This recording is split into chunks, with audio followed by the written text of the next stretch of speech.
There are some languages that you learn that just don't have enough stuff, enough films, TV, music, all of those things that you can dig into and really take in the culture.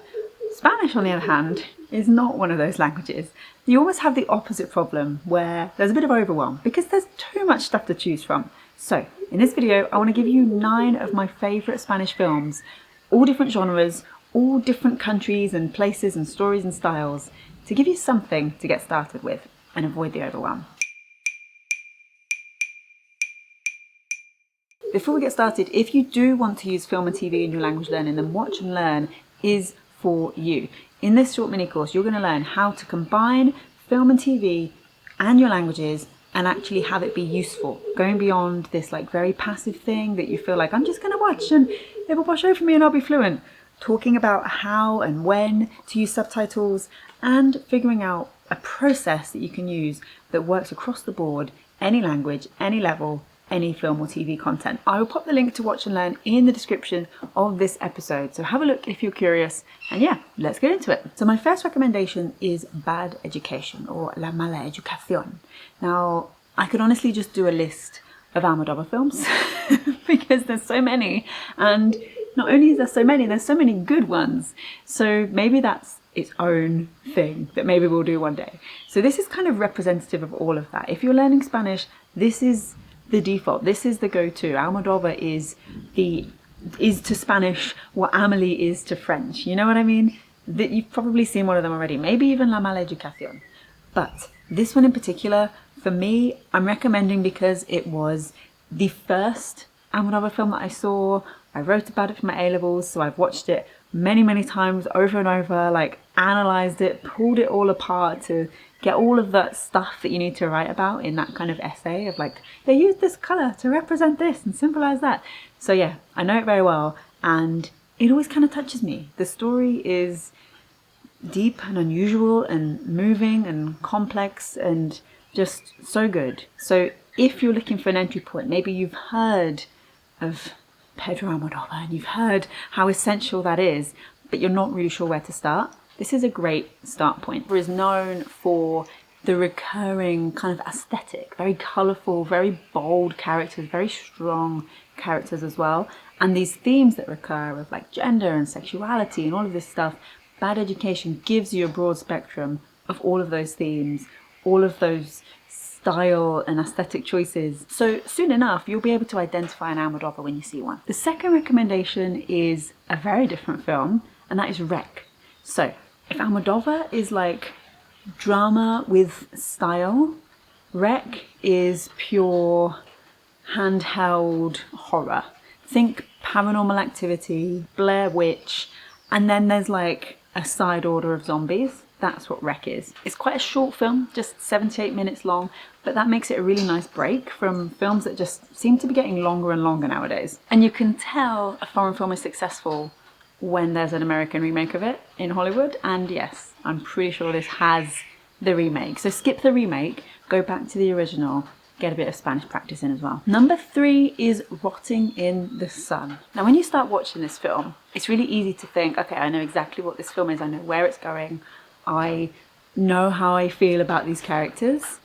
And then there is this major plot twist way earlier than you would ever expect a plot twist. So it really just takes you and goes, boop, pulled the rug from under you, not what you're expecting at all. I really don't want to say too much more than that because the surprise is well worth it. Even knowing that there's a surprise coming, I've probably said too much. So without saying too much more and giving too much away, I will say that it is a dark comedy with some really twisted, interesting characters. Language lessons. So the next recommendation, fair enough, is mostly in English, half Spanish.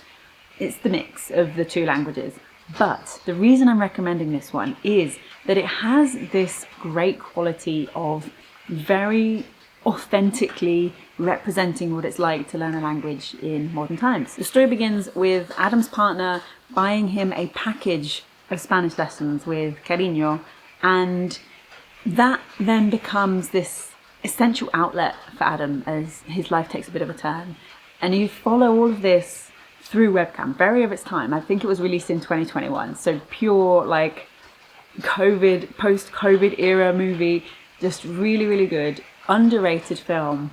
Lovely plot, lovely story, really engaging characters. Highly, highly recommend. Oh yeah, and you might cry a little bit because I did, but that's okay. Next up is Roma. You've probably heard of this one because it won lots of awards when it came out in 2018, and rightfully so. The choice to make it black and white instantly makes it feel like a classic, and that might come across in some other films as a bit of a trope, a bit like, oh, they've just done it black and white to make me think this is good.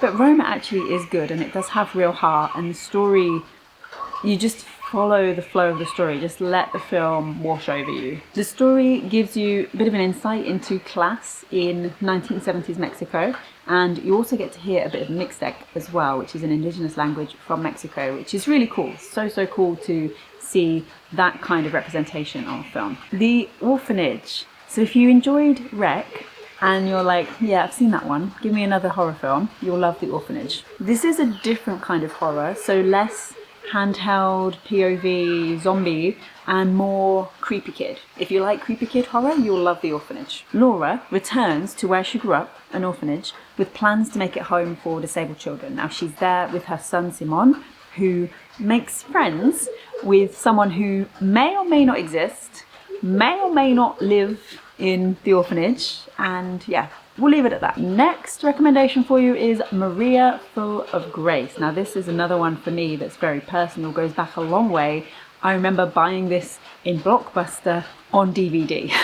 That's how long ago.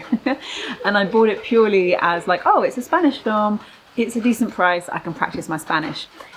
And the story and the place and everything about it is just wonderful. It really gives you an insight into the other side of something that is very tropey, that is, in my opinion, often overtold in modern TV. So think about Netflix, where you have like Narcos and all the El Chapo stuff that's just like all about the drug trade in Latin America.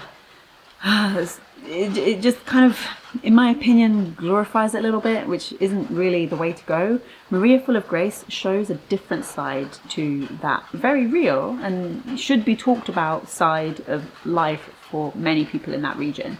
And it does it so gracefully, really. It's a film full of grace, we should say.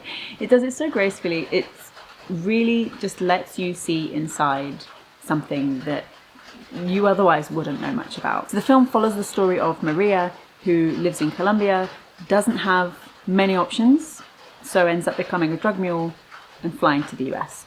Again, I'm not going to tell you the whole story, I'm just going to leave things there to give you an idea of what it's about, but one that is definitely worth a watch. Next up, The Heiress. Now this may be a film that you haven't heard of, because I hadn't heard of it until I spotted it one day on Mubi, and I spotted it because I was looking for films from Paraguay.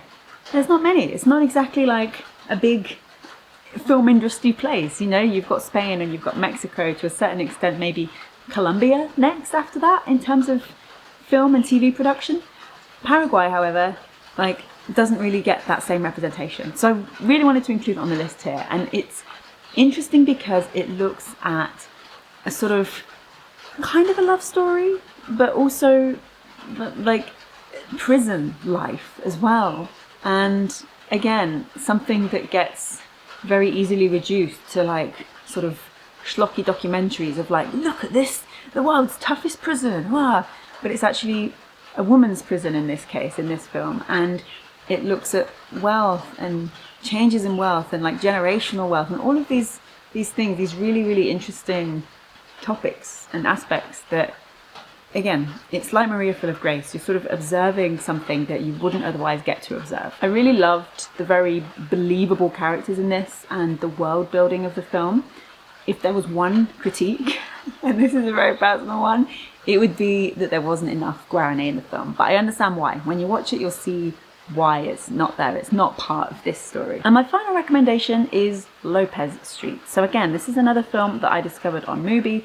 It is one that is very different to everything else on this list. It's not like a drama or a horror or something with like, you know, very linear story. Instead, it's more of a documentary, just without the sort of sit down in a chair interview style documentary. So it follows a street, Lopez Street, waking up in the morning, the shops gradually opening, the people coming and going, the traffic coming and going, and then closing down. It just follows that trajectory of a day in the life of a street. It's insightful, but it's very slow and meandering, of course, but that's kind of the point, right? Nothing much really happens, but that's it. That is the point of the film. The way that Lopez Street just drifts between following these moments of different vendors and different passers-by of the street really gives this very non-intrusive fly-on-the-wall feel, which can be quite rare in documentaries. Sometimes you do feel a bit like you're forced into a scene. And there we go. I hope there's something new here for you, some recommendations that can just get you going with Spanish. Like I say, it can feel really overwhelming sometimes trying to pick something to watch. I've picked these films because they're all quite different, so it's going to give you something new, hopefully, to find and to discover that is a genre and a style that you're interested in.